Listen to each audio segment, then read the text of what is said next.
Sir, baby, on the Radar Radio. Yo, special guest in the building. Mavi's in the building, my guy. What's up? Turn my chain around. I got to turn the chain around. So we're having like a very interesting conversation, which is why I had to start the interview. So we were talking about like chains and like jewelry and nice clothes. Yeah. And you were saying that like when you buy these things, the only people who really like seem to notice only it, men. only men. Like for example, I was walking through the parking lot the other day. This nigga said to me, "What's up, big bro?" And I'm like, wait, I'm like 5'6". I'm 22. It's the chain. Like, only men look at the chain. Like, the bitches don't never look at the chain, never. Yeah. Ever. They was gonna go regardless, or they not gonna go regardless. The chain only changed men's mind. Like, maybe they want to rob you. Maybe they want to try to get a little, you feel me? But, yeah.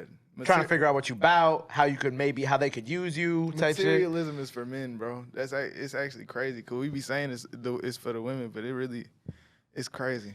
I think in certain cases, like, okay, in like isolated cases, when it comes to like women, like seeing these things, I feel like it's like when you at the club. I feel like that's one where you say it's definitely it's a differentiation. It's a differentiation thing, right? But like I would say like if we talking about like percentages, it's mostly men. But like when you at the club, like a woman might see you and be like, I'm about to catch a come up tonight, or like you know what I'm saying, like I might try to become this guy's baby daddy, baby mama. You know why men also be looking at it? Cause they be wanting to like be like literally that like that nigga only got that cause or that shit fake or that shit cheap or he probably a scammer. That's why niggas be looking like I don't know. It's interesting. It's interesting who like cares about what in this world. It's weird. It's funny because like I've been having a lot of these thoughts lately, right? Cause there was a like last year, well not last year, earlier this year, somebody hit me. I forgot his name, but shout out to him. I still fuck with him very heavy. He hit me. He's like, "Yo, I want to make you like an on the radar piece, right?" And I'm like, that sounds pretty tough. Like, I would like that. I would fuck with that. You know what I'm saying? Like, just like a piece, celebrate what we've done so far. And he hit me and he sent me the price. It wasn't bad, but then at the same time, I was like, do I need this? You know what I'm saying? And I'm like, am I at a point in and I didn't have this space yet. I was still renting out a podcast studio. I'm like, look, I'm still renting out this podcast studio. I don't own my own space, which is this. And I have no desire to really have a piece like this right now. One day maybe, but at the same time, I'm like, this is only gonna draw more attention to me. Because you know what I was telling people, like it's like a middle range in between like when you have enough money to afford something that'll make somebody rob you. Yeah.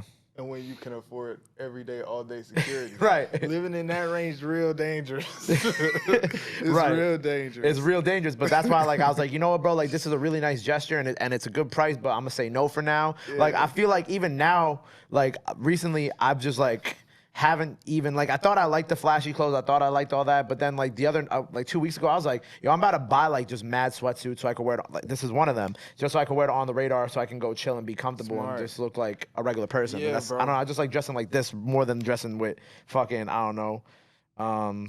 No disrespect to anybody, but like a gallery department, like the white gallery department T-shirt that everybody has. And you finna wash it one time, the gallery department gonna come out, you gonna be sick. But yeah, true luxury is being able to buy a whole bunch of drawers and white tees and socks. And owning a crib. Yeah, definitely owning a crib. Owning a crib. But for sure. Yeah. I think I was listening, it was funny because I was listening to H's album the other day, right? H from the UK, and like he had a song on there called Louis Vuitton. And one of the bars is like, he bought a chain before he bought a chain before he bought a house, baby, he's doing it wrong. And I like when I heard that bar when I first listened to the album, I was like, I think that was like a moment for me too, where I was like, yeah, what the fuck am I thinking? Like, why would I buy a chain before like a big chain before I own a crib or anything? Think about it though. Big chain might be like $20,000. Like we in New York City right now. True, that's a good point. Them things don't just cost the same amount. Maybe if I'm like in Charlotte, like where I'm from, yeah, you shouldn't buy no chain before no house. I just had to text my photographer the entry. I'll leave this in the interview 243. Actually, I'm gonna cut it out because I just said it. Future Gabe, cut this part out. But you said what about Charlotte? In Charlotte, maybe like you really could buy a house for a chain. Here you can't. That's very true. You just can't. Like you can't tell somebody with a big chain like, why don't you have a house?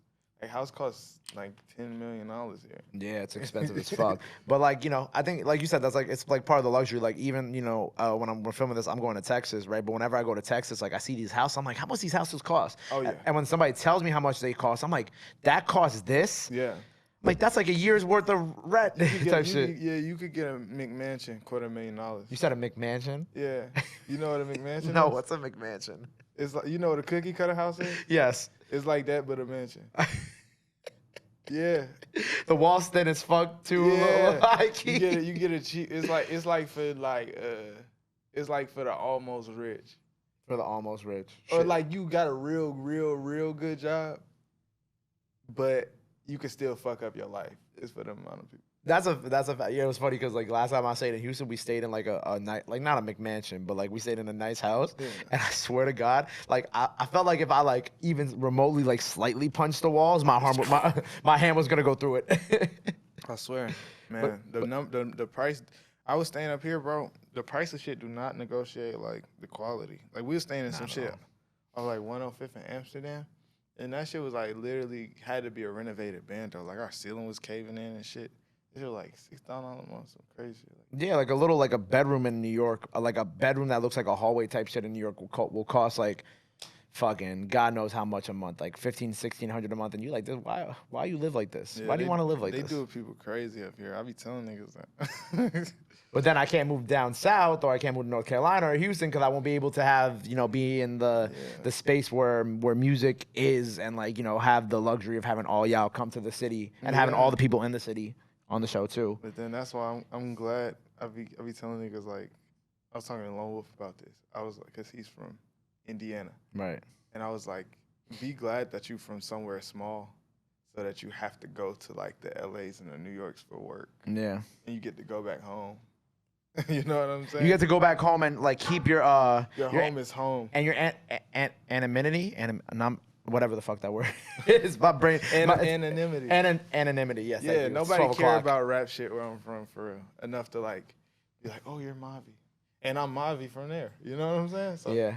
That's a good feeling. Which, by the way, you brought up Lone Wolf Dove's video. Yeah. Make sure you go check that out. Tap in. Tap in with the Dove's video. But we're recording this right the week that we're recording this. The project is coming out. So by the time y'all see this, the project is out.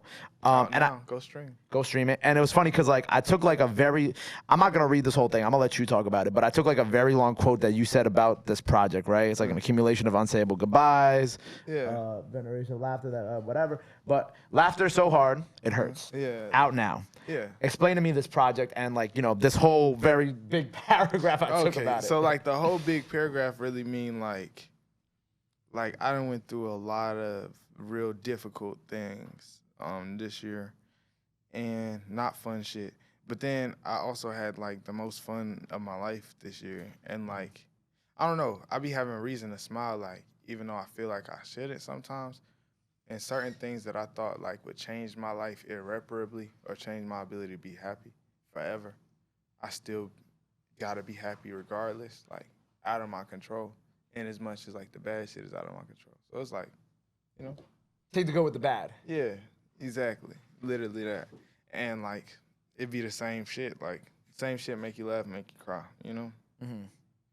So same shit that make you cry, make you laugh, Only the important shit get to access my happiness in a good or a bad way, Yeah. And it's just me wrestling with the important shit.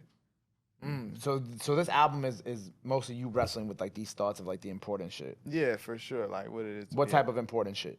Like what it is to be like, cause I'm 22. Oh, I'm 23 now. Like what it is to like to just be a man for your family, like provide.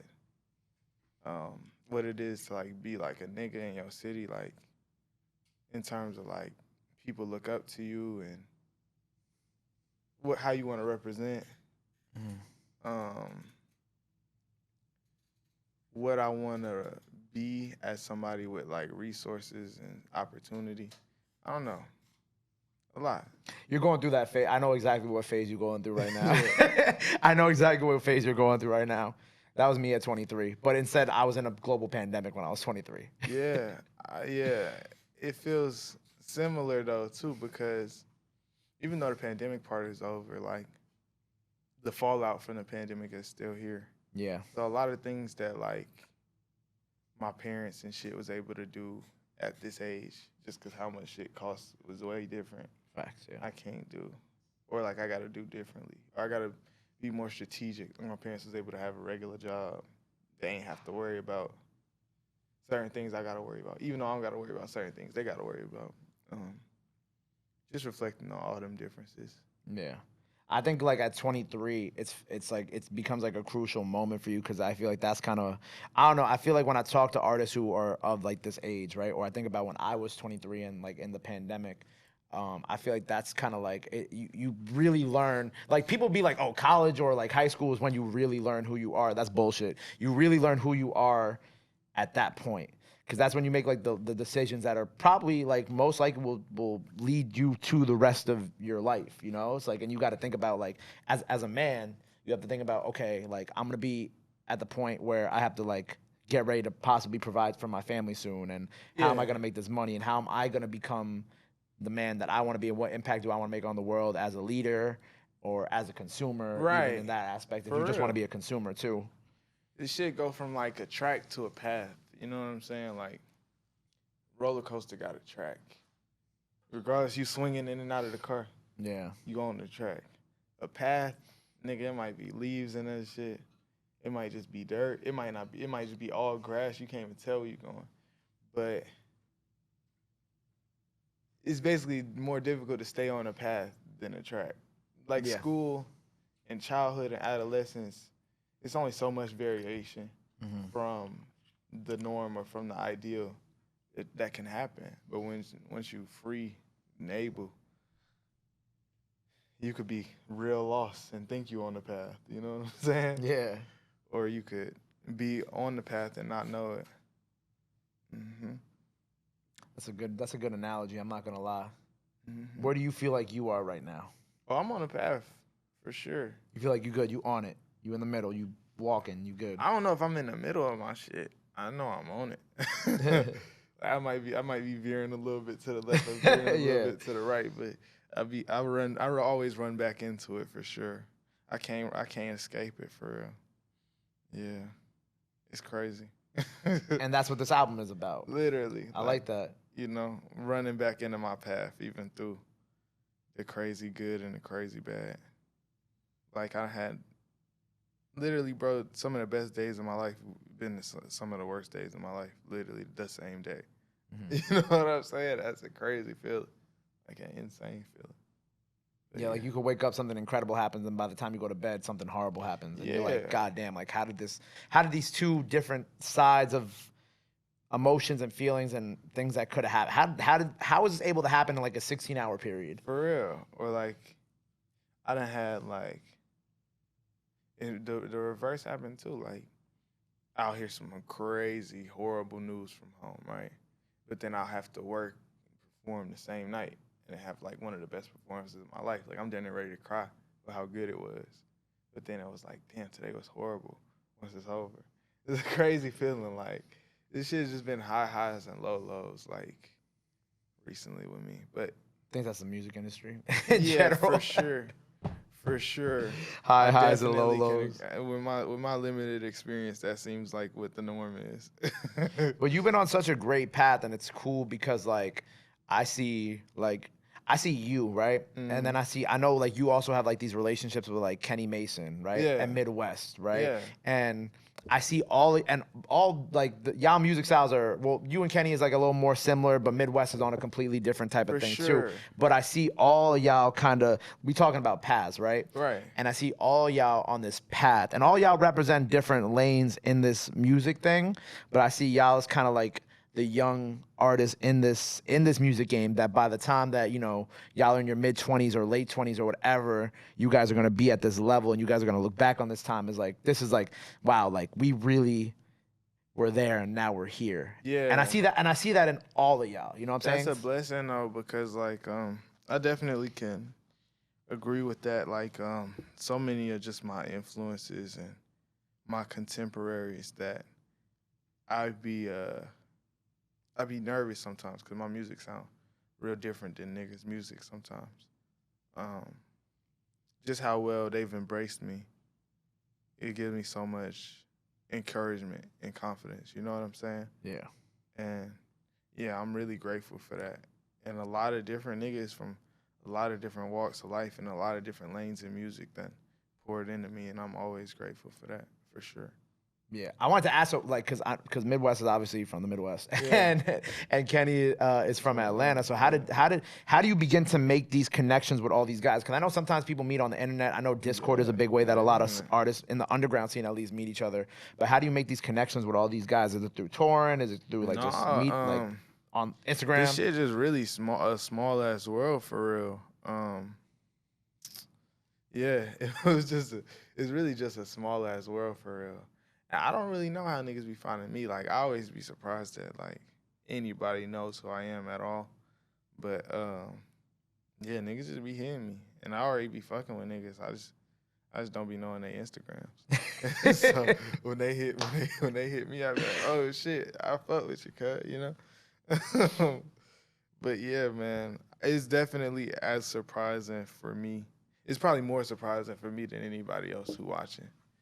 Like just how much people have embraced me. I'm always grateful for that, for sure. I love the relationship that you have with like Earl too. Like that's pretty tight. Big bro. That's my dog. Because Earl don't fuck with everybody. You know what I'm saying? Like so like when but I will say this though, like certain shit about like how well connected I try to be just through hip hop, right?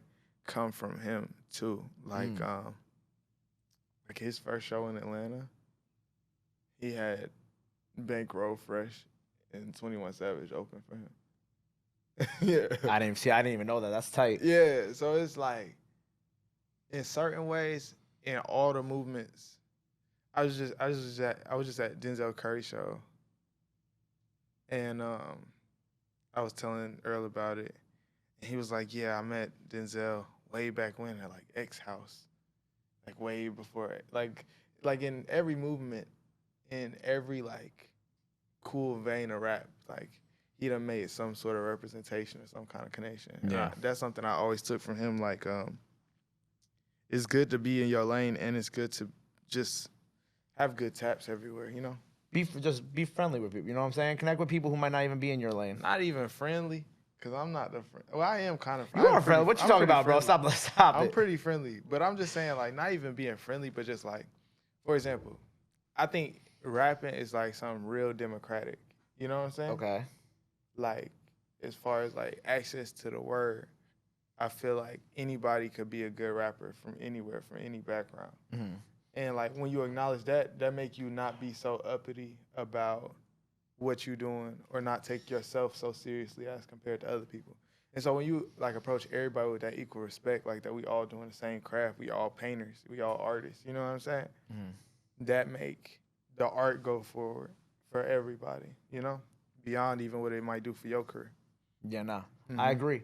And like you said, just having those connections is dope. Like, you know what I'm saying? Like even if one day, like not, it doesn't gonna be anytime soon, but even like if one day, you know, you in Midwest, right? Like, you go to his world, he comes to your world. Like that's tight. You know what I'm saying? And that's also a way for you to open up your palette of your musical experience and your taste and your ability to do other sounds. And at the same time, also for him to do the same thing. Exactly. And you could open each other's minds up to new ideas, and you never know. Like that record might become a #1 record. You never know. And that's really how shit be happening more frequently than not.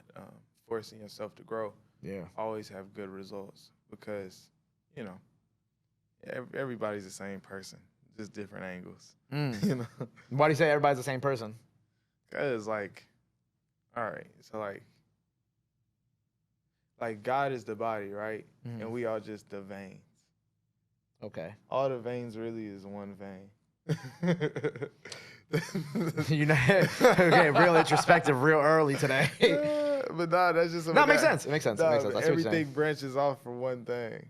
Out yeah. Everything branches off from one thing. Yeah, like God is the hand, and we just the fingers. Okay, I thought we were the veins. Are we the fingers or the veins? We both. We both. That makes sense. Are you still in school or no? No. Or you graduated? I ain't in school right now. I'm trying to go back soon. That's why I'm trying to get this album shit over with. So you go back to school? Yeah. I really just need the money and the time. Not even the time. I just need the cooperation of the school, leverage to where I can do it on my own time. You know what I'm saying? but easier said than done with the specific school I chose. Right, you're in Howard, right? Yeah, for sure. How much did you get done already? I got like 30 credits left. Oh, that's like nothing, right? It's literally. It's like a semester, if I'm not. If I'm mistaken. It's 2 semesters. Two semesters. Yeah. Oh, yeah, 15 a semester. Yeah. You're right. Yeah. So you really only got like literally a year left of school, hypothetically. yeah, I want to do it. I be seeing everybody post their little cap and gown pictures. I be like, damn, these niggas dumber than me, and they got their degree. Like what? What's but for real, I be jealous. I be jealous, man. And I also feel like, for example, with this rap thing, right? I feel like, again, I'm finna get deep, but look, it's something like, it's okay. No, for real. I like it. I'm into it. It's some shit like that's like anti-black about the fact that like the expectation is like a young nigga getting famous and like working in show business should be enough to fulfill your life. When history has shown that's not been enough to fulfill almost anybody's life. Right. If you look at actors, if you look at country singers, if you look at, these niggas be having farms, you know what I'm saying? They be rock climbing, they be skydiving, they go and get their education in certain shit. Yeah. They take care of their families, which is something like working in, like this is not really a family-friendly kind of job. All this to say, me getting my education is more so about me giving myself the permission to like follow my dreams and still live like a full life as like what I wanted to do before I was dreaming this, you know? Yeah. Yeah. I think like as people, like we should just be, what you're saying is extremely valid because like, we look at this industry, right? We look at hip hop and we just like, it's like just work, right? Right. Which is. But because the work is kind of close to play, it seemed like bingo, yeah. You know? It seems like we're enjoying this. You know what I'm saying? And I am like this is the most happy I could be like being able to do this. However, it's certain other kinds of work outside of just job work that's like important to me specifically as a family man that was raised in the kind of family I was raised in. Right. You know what I'm saying? I agree. For me, it's like when I look at this job, right? Like being a podcaster in the hip hop space and then even like kind of branching off into like more like Caribbean music, Afrobeat, Spanish music, right? It's like work, right? But it's not like, for me, it's like I love this. Like I love doing this. It's like, this is my thing, right? But at the same time, it's like, you know what I also love doing? I also really love talking about comic book movies, right? See? And that for me is like, I mean, we're gonna start that up eventually again too, but like that for me, like I had a podcast with Charlemagne the God, right? And me and him talked about comic books, right? We did like 16 episodes, pandemic came, kind of hard to do that shit during the pandemic, right? So we didn't do it anymore. But like that's something that I want to do again because I know that I could literally spit. The way I talk about hip hop, right? I could talk about that shit for like hours and hours, right? So it's like, we look at this, we look at artists, we look at podcasters, we look whoever in this music industry, and it looks like we're having fun, right? Because we're at parties, we're at the shows, whatever. But at the end of the day, like these things are, yes, somewhat fulfilling to us, but it's not the end all be all. Like you brought up the country singers. Like I think that's a good example. The other thing is like sometimes literally the work can discourage you from like a label or this or that. It might discourage you from doing everything, but like the closer you come to everything, the better you are at your job. You know what I'm saying? That part, yeah. Like if like you doing your comic book movie podcast would make your rap podcast better at the end of the day. Not right? worse. Yeah. You know what I'm saying? So, yeah, that's where I'm at with it. Also, like sometimes, like I really enjoy just going to the sticks sometimes and just being in the middle of nowhere. Like I don't like doing it a lot, but like I do occasionally like driving upstate, listening to like some really early 2000s like punk rock, and just like being in the middle of fucking nowhere, smoking some cigars, smoking some weed, and just like even like disconnecting my brain from like the hip hop space sometimes. Because sometimes I mean, because I'm a fan. Obviously, hip hop is like what I love, but I also love like Spanish music, and I also love early 2000s punk rock, and I love like old school rock, and like I just feel like I don't always get to indulge in those as much as I do anymore, just because of obviously my work occupation and the space that I'm in, which I'm not complaining about at all. But it's like sometimes I just like going to the middle of nowhere, putting on my speaker and like throwing on some like Led Zeppelin and then just smoking weed. For sure, that fulfills me. Listening to like Stop laughing, Calvin. Look at him laughing in the corner, He bro. laughing at you. Why are you laughing at me, bro? Yeah, that ain't right. Bro, Hey, I don't had do like a Cal like Led that. Zeppelin poster right next to like a Hove poster in my bedroom as a kid. I don't know what you think this is. Wow. But my shit is like, I definitely feel like for example, like I be listening to like hella soul and shit like that, Okay.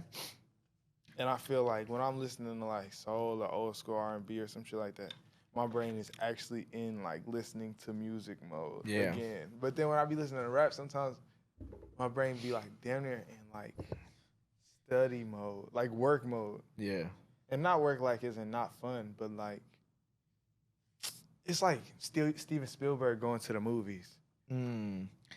He You hyperanalyze everything. Yeah. And you're also on autopilot in a way too. Yeah. Because your brain's already trained to think a certain way when you listen to hip hop or when you listen to music. So like it's like you're analyzing, but at the same time you're not analyzing because your brain's on autopilot because it's so used to being in the state. But whereas music, when we was younger, used to be just something that I feel like it wash your brain off and just relax your body.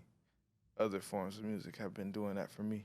But again, I feel like that enriched like how good I am as a rapper, as a writer. That's what I'm trying to do and be, you know? Right. Also, like, you know, we're talking about like hip hop, right? I gotta also mention that like you've worked with like the Alchemist before, which is not even like to look at like what you've done so far, whether it be with Earl, with your project so far, and then also have worked with the Alchemist, bro. Like that is at 23, it's incredible.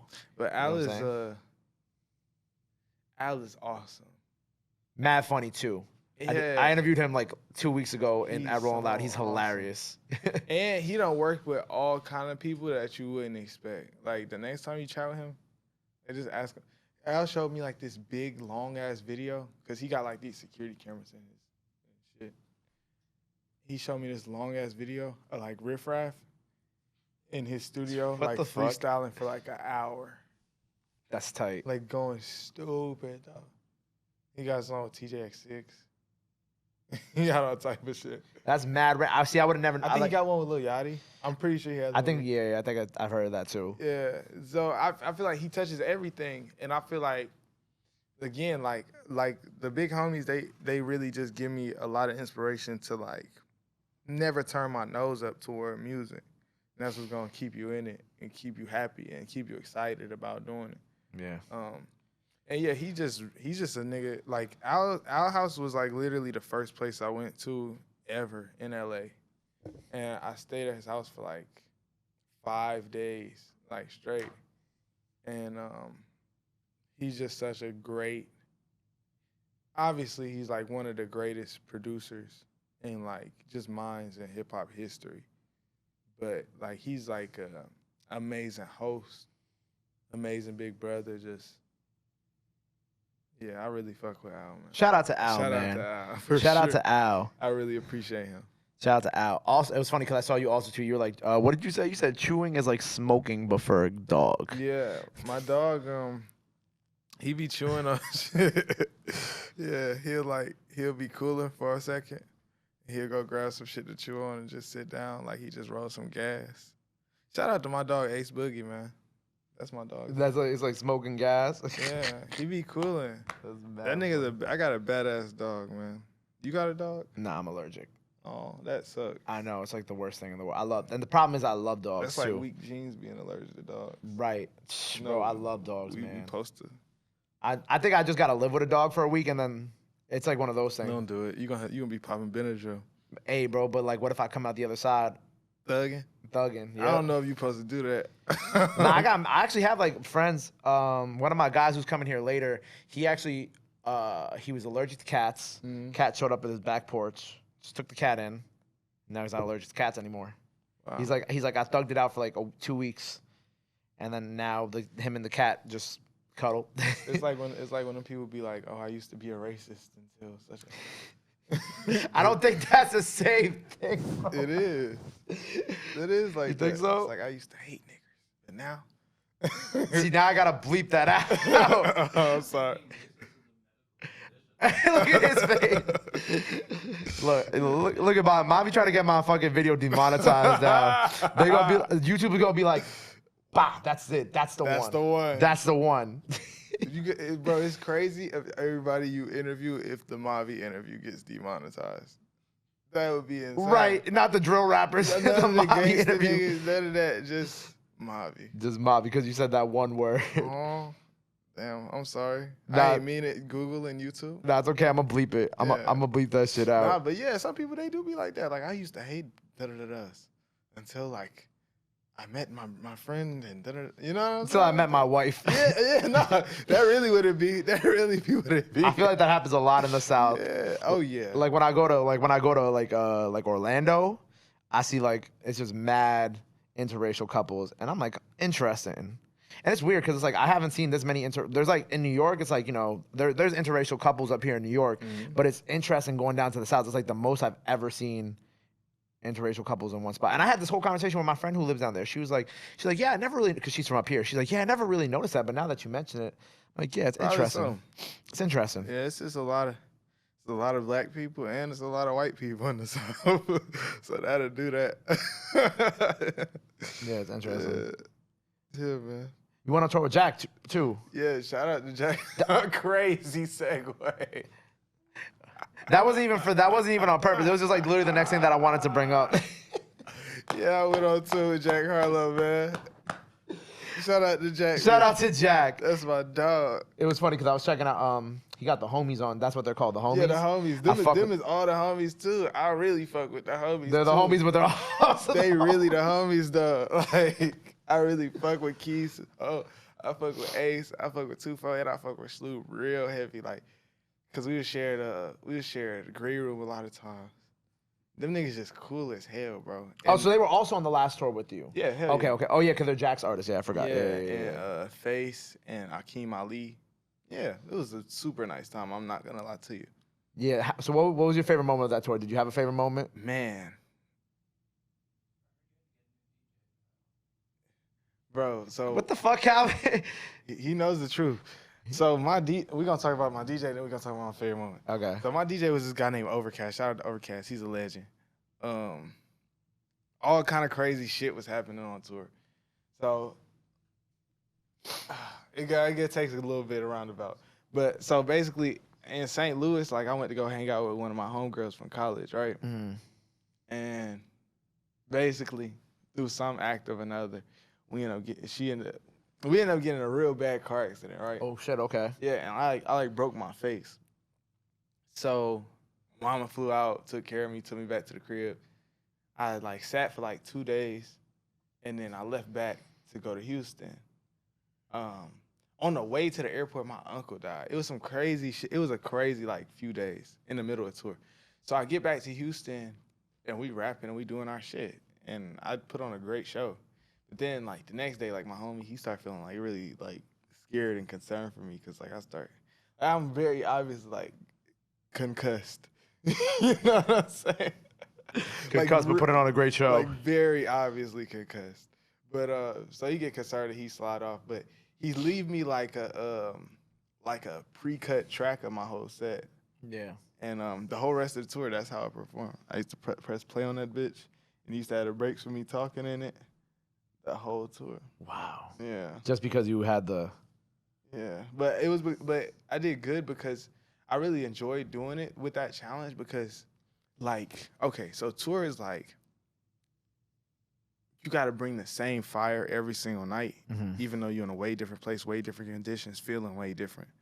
And so, like, it made me have to be really disciplined about, like, what I was doing on stage, what I was saying on stage, when I was bringing the most energy, all this. And it improved me as a performer. But that's fire. I had a lot of good moments on tour, though, man. Yeah, I really can't say it was a show or a time that I didn't enjoy on tour. Touring was, like, the funnest time of my life, for sure.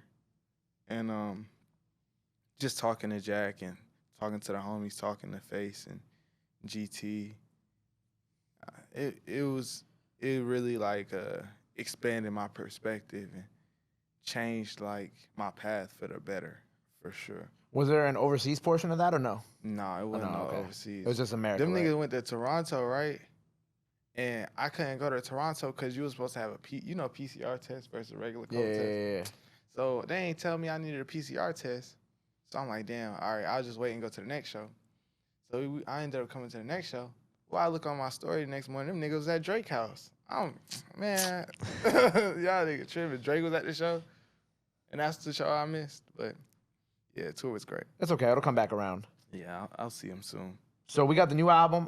It's out now, right? Yeah. Laughing So Hard It Hurts. Out now, man. Laugh So Hard It Hurts. Out now. Mhm. What else you got coming up that the people got to know about before we sign off here for the day? Shoot. I got hella more videos. I'm working on my next album already. Nice. Hopefully. Oh, I'm getting on the road with Currency and Farside. Fire. And Congrats, Buddy. bro. Yeah, that Great shit, tour. That's a great lineup, by the way. Yeah, Great lineup. That shit's super. And Phony People. What? That's a great fucking yeah. tour. And then That's tough. I got this show with Kenny Beats and Rico, and who I'm missing? Paris, Texas. Nice. Popping out on the Cave. They got a lot of little shit coming up, man. Hopefully I get on some more tour and shit.